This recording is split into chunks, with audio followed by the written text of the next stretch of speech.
For great Pokemon TCG product and prices, check out ccgcastle.com. What's up, guys? Here, and for today's Deck Tech Thursday, I'm going to be showing you guys my Mewtwo Lunala deck. Now, I have been really excited for this because, as we all know, I love me some Lunala. Lunala is awesome. A lot of people don't think so, but to me, he's awesome. And this deck actually does some pretty crazy stuff. So, without any delay, I'm going to show you why I love it and why it's so crazy. So, first of all, here, going to be running 3 copies of the Shatter Shot Damage Change Mewtwo. This is going to be your main attacker of the deck. Now, the main attack we're going to be using here, believe it or not, is Shatter Shot. Being able to do 30 damage for each psychic energy attached to this Pokemon. Doesn't sound too impressive at first, but with all the ways to not only accelerate but move around energy, Shatter Shot is a very good attack for this deck, and Damage Change is certainly good as well. Being able to swap damage with your opponents. If you're smart, it usually means just a free heal. So, very good with that as well. And next up here, run 3 copies of Nebe. I am not going to say Cosmog, because no one is going to call this guy Cosmog, and it's always going to be Nebby. So, just essential for your line here. And 1 copy of Cosmoem, just because we don't always get our rare candies out and we have to evolve the slow way. And also, Vileplume item lock is a thing, so you at least want to have 1. If not 2, I do not recommend 3 though whatsoever. 2 is the absolute maximum. You should run of Cosmog, and even 2 is a little iffy for me, but that's just my opinion. Now, we get to why I'm excited about this deck. We run 3 copies of Lunala GX. Now I'm gonna bring this up a little closer so you guys can see it. So you can see here it is a GX Pokemon, but it's basically an EX because you take 2 prizes when the GX gets knocked out. 250 HP, so it's basically a Wailord with a purpose. And it's got the ability Psychic Transfer, to where you can move around psychic energy as much as you'd like. So very good ability. We've seen similar abilities like this do very well in Aromatisse. And it's got 2 attacks. It's got Moonguy's Beam and Lunarfall GX. Now, Moonguy's Beam isn't really too much to brag about, but it does have some weird uses. To where it can one-shot Mega Mewtwo, since that's still a thing. And it actually does pretty good against Wailord, because the effect of Moonguy's Beam is that the defending Pokemon cannot be healed. So that tanky Wailord they got there, there's no max potioning it in the active spots. So really good here. But what I really like is Lunarfall GX. You knock out one of your opponent's basic Pokemon that isn't a Pokemon GX. First of all, an automatic knockout is pretty good. But in this format, notice how it only says GX. Nothing about EX. So if your opponent has a basic EX anywhere, you can use Lunarfall to knock it out and take 2 prizes off the bat like that. So, and as we all know, EX decks after Anaheim are still very much a thing. Let's say Darkrai, Yveltal, there's still a lot of basic EX decks going around. So being able to get an automatic 2 prizes from that, definitely good indeed. And last up from my Pokemon lineup is just going to be 2 copies of the Meta himself, Bboc. Obvious reasons. Bench, draw 2, have 6. Not wasting your supporter. Too good not to run. Too good. And especially with a stage 2 deck, this guy's essential. So that does it for the Pokemon lineup. Nothing too special. Alright. And now for our supporter lineup.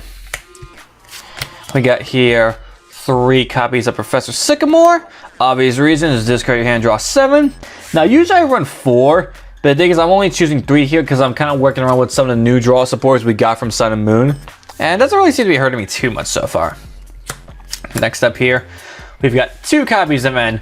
Now while we have fairly decent draw supporters from Sun and Moon, they do not in any way, shape, or form replace N. And luckily, thanks to Fates Collide, we're not losing this guy anytime soon after rotation. So he'll still be with us for quite some time. And speaking of the new Sun and Moon supporters, next up I run 1 Professor Kukui and 1 Lily. Now Kukui is being played in a lot of decks because it's a really good card. You draw 2, and your opponent's active Pokemon, opponent's active, your active Pokemon does 20 more damage to your opponent's Pokemon. Now, this basically makes Giovanni completely obsolete, because with Giovanni, it was either one or the other, Kukui doing both. And as for Lily, a lot of people aren't playing Lily, but they're not giving Lily enough credit. Because yes, it is situational, that's why I only have the one of. But like, let's say on your first turn, you go through your entire hand, and you're left with just either the Lily in hand or the VS Seeker for Lily in hand. You play your first turn, that's 8 cards right off the bat you can draw, which is amazing. Or even if you have a low hand of like 3 or less, yeah, if you have 3, that's 5 cards you draw, 2, 6 cards you're drawing, so it has a lot of potential, and on turn 1, this thing can set you off like crazy. So definitely not to be underestimated. And my final supporters here are going to be 1 copy of Lysander and 1 copy of Pokemon Sensor Lady. Now, Sensor Lady is just for healing purposes, because we do a lot of healing in this deck. And the 1 Lysander is obviously just to get one of your opponent's bench Pokemon to the active. And with that, our supporter count up is done. And now for our items. Obviously, we've got our 4 Ultra Ball and our standard 4 VS Seeker. Really can't run any deck without these. None whatsoever. And one of the ways we have to accelerate our energy is going to be 4 copies of Max Elixir. I should say the only way to accelerate our energy. But what makes this really, really cool is that you play a Max Elixir, you attach it to one of your bench basics, and then once your Lunala's Psychic Transfer, you move that over to the Mewtwo, and that's how you power up your Shower Shot much quicker. So definitely a core card in this deck. And since we are running a stage 2 deck with rare candies in it, going to be running 4 copies of Trainer's Mail. It's usually 3, but for that reason, we bump it up to 4. Because getting your rare candies and your Lunalas as quick as you can is super, super important for this deck.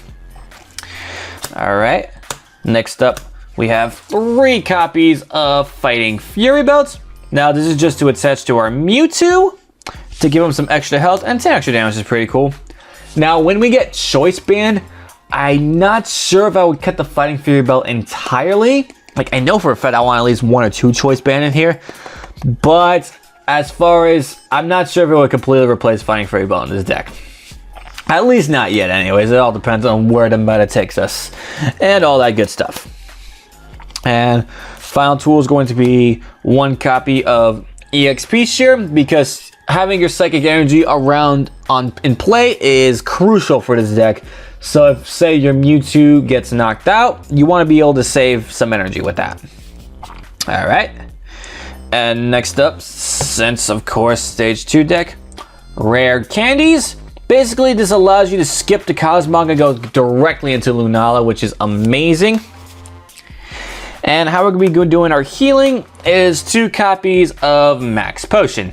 Now, normally you would have to discard all of your energy with Max Potion, but thanks to Lunala's Psychic Transfer, what you do is that if you have a damaged up Mewtwo, and if your opponent's Pokemon is damaged as well to where damage change won't do you much good, what you do is that you move away all that damage, you move away all the energy, play this, heal off all that damage, put the energy back, and then finish him off with Shower Shot with a fully healed Mewtwo. So, really, really good stuff. And unfortunately, since we do not have Altar of the Moon Stadium yet, going to be running 2 copies of Escape Rope, just so we have some ways to retreat without wasting our energy. But yes, I cannot wait for Altar of the Moon. That is going to really help out Lunala decks greatly. And for my last item, 1 copy of Super Rod, just for us to recycle that energy that we might have to get rid of at some point. And that does it for our items. And for our stadiums, I only have 2 in here. And it's like I have 1 copy of Parallel City and 1 copy of Silent Lab. Parallel City, because what deck doesn't run Parallel City now these days? And Silent Lab, just to slow down my opponent a little bit. To kind of slow down the game, mainly from them playing Shamans. But a lot of really important Pokemon in the game do have abilities and are basic still, so Silent Lab is definitely not a dead card whatsoever. And let's get on with our energy count up. So it's nothing but pure psychic energy. So we have 1, 2, 3, 4, 5, 6, 7, 8, 9. 9 psychic energy. And that is that, guys. So thank you for sticking around for this Lunala Mewtwo deck profile today. And yeah, it's definitely a very interesting deck. I wouldn't say it's like top tier or anything, but it's definitely a lot of fun. And when played right, can definitely pull off some crazy plays and just stomps. So, but I really can't wait for next set because Lunala decks such as this one are gonna get so much support. Like, it's crazy. Lunala's gonna get such a boost next set. So, definitely looking forward to that. So, anyways, guys, hopefully you guys liked this video. If you did, be sure to leave a like, comment, and subscribe if you're new to the channel. And stick around tomorrow for where I take on Professor K's Lurantis deck. So, definitely should be an interesting matchup there. So, you definitely don't want to miss it. Alright, guys, this has been Ed with the Pokemon Evolutionaries, and I will catch you guys later.